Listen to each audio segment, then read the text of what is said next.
La première année, c'était très difficile, hein. C'est vrai que c'était très très dur, et puis après, on relativise. Essentiellement la fatigue et la fatigabilité. Surtout au début, ça ne se voyait pas du tout chez moi, quoi. Donc c'est vrai qu'il y avait une incompréhension totale des gens par rapport à ça, quoi. Ça nous renvoie à notre difficulté.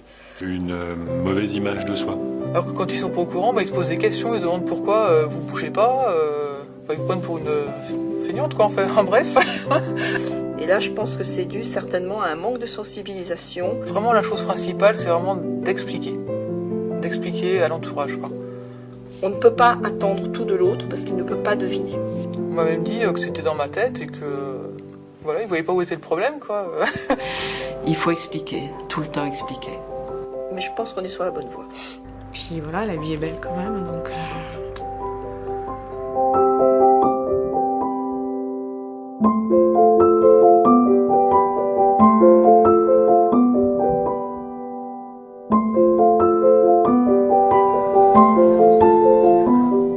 C'est un peu comme une batterie qui est en général plus ou moins à 100% le matin et qui se décharge tout au long de la journée. Donc ce qu'il faut, c'est faire des pauses.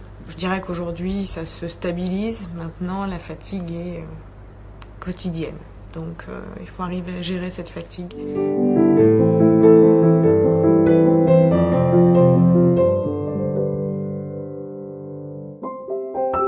Ce sont des coups de fatigue qui sont assez peu prévisibles et qui donc peuvent induire un sentiment de perte d'efficacité au travail.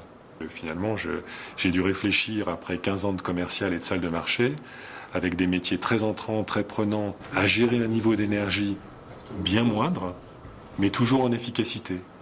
Et donc j'ai dû réfléchir à, ok, qu'est-ce qui faisait qu'avant j'étais efficace dans mon travail, qu'est-ce qui me plaisait, qu'est-ce que je peux prendre là et l'amener dans mon nouveau métier des ressources humaines pour le faire partager aux autres.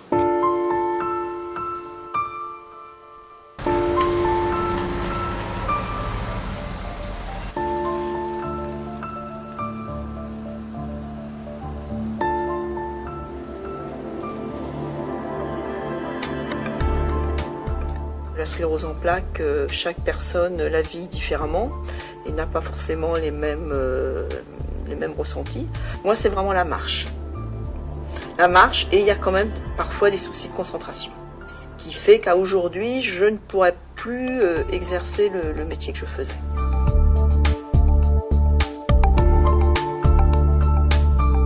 Ce qui est, à mon avis, très significatif, c'est de voir que quelqu'un qui allait vers des fonctions de haut niveau dans l'entreprise a pu, à travers cette maladie qui l'a frappé, trouver une reconversion qui finalement lui convient mieux à titre personnel et je pense en termes d'épanouissement que finalement un métier qui l'amenait vers le sommet de l'entreprise. C'est pas quelque chose qui doit partir uniquement de l'entreprise.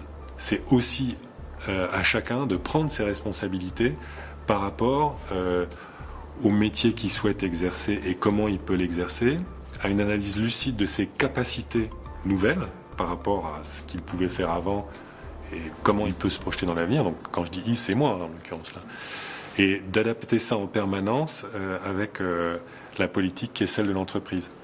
Maintenant, ce qui est clair, c'est que si on n'a pas un manager qui comprend ou qui accepte l'idée qu'il puisse travailler avec une personne en situation de handicap, pour plein de raisons que je ne citerai pas, qui peuvent être des raisons d'ordre émotionnel, de peur ou autre, ça ne le fera pas. Je travaillais pour Dexia auparavant dans une filiale. C'était un travail un peu commercial, donc ça me demandait beaucoup d'énergie.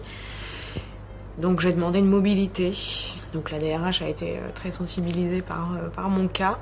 Et lorsque j'ai eu l'opportunité de lui proposer de changer de métier et de prendre un vrai métier, qui est la formation, tout à fait compatible avec son handicap, puisqu'elle travaille une journée par semaine en télétravail, ce qui ne me pose aucun problème.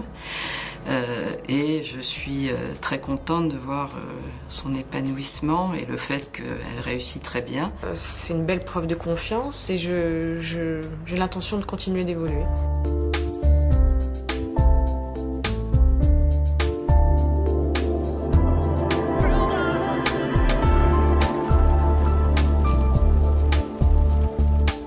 le début de la maladie, je ressens une grande fatigue et c'est permanent, quoi. Donc des difficultés pour monter les escaliers, par exemple. Je peux même plus les descendre parce que c'est trop compliqué. J'ai des soucis au niveau de la vue aussi. Et ça n'a pas arrangé les choses, quoi. Donc là, ça devient un peu catastrophique. Et d'où le fait que je ne peux plus conduire, quoi, parce que je vois plus assez bien, en fait. Donc Anne-Frédérique, c'est du télétravail. On a été précurseur dans ce domaine sur le site. Je pense que c'est vraiment positif. Moi, les efforts que je fais, c'est que je viens ici aussi régulièrement que je peux. Ce qui me demande des efforts parce que bon, il faut marcher, il y a du monde, il y a du bruit, ça me fatigue. Mais je le fais quand même parce que déjà, j'aime bien voir mes collègues. Et puis voilà, c'est sympathique. Et eux, ils font des gros efforts, je trouve même, parce que voilà, ils pensent toujours à moi, ils m'appellent. Je suis jamais isolée, justement. Je suis aussi en télétravail 1 ou 2 journées par semaine. Donc il faut expliquer aux personnes qu'on n'est pas en congé, mais qu'on travaille vraiment. Donc il y a toute une pédagogie aussi à développer quand on est un télétravailleur qui consiste aussi à bien être proactif vis-à-vis de l'équipe, c'est-à-dire les jours où on n'est pas là, il ne faut pas hésiter à passer des coups de fil, il faut envoyer des mails sur les différents sujets, mais parfois déborder le strict professionnel, c'est-à-dire prendre des nouvelles des collègues, avoir des conversations téléphoniques pour rompre l'isolement.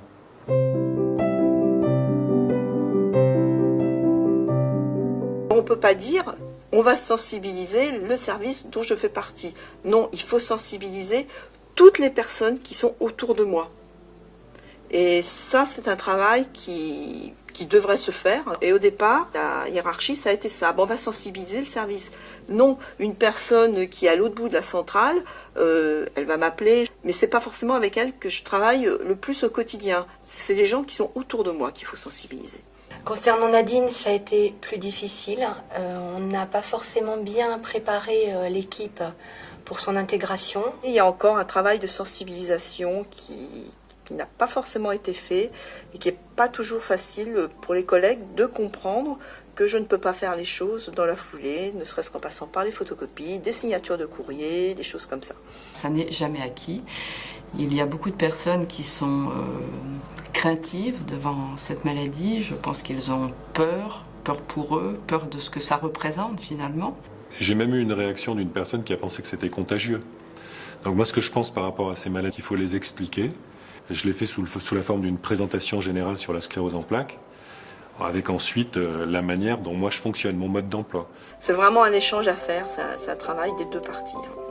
Il faut aussi que nous, en tant que TH, on aille vers l'autre. On ne peut pas attendre tout de l'autre parce qu'il ne peut pas deviner. Le conseil que je peux donner, c'est d'essayer d'être le plus naturel possible. Soyez naturel avec votre handicap. Parlez-en de façon naturelle, n'en rajoutez pas trop, parce que ça sert à rien. Et puis surtout, sachez qu'on va vous recruter pour votre compétence.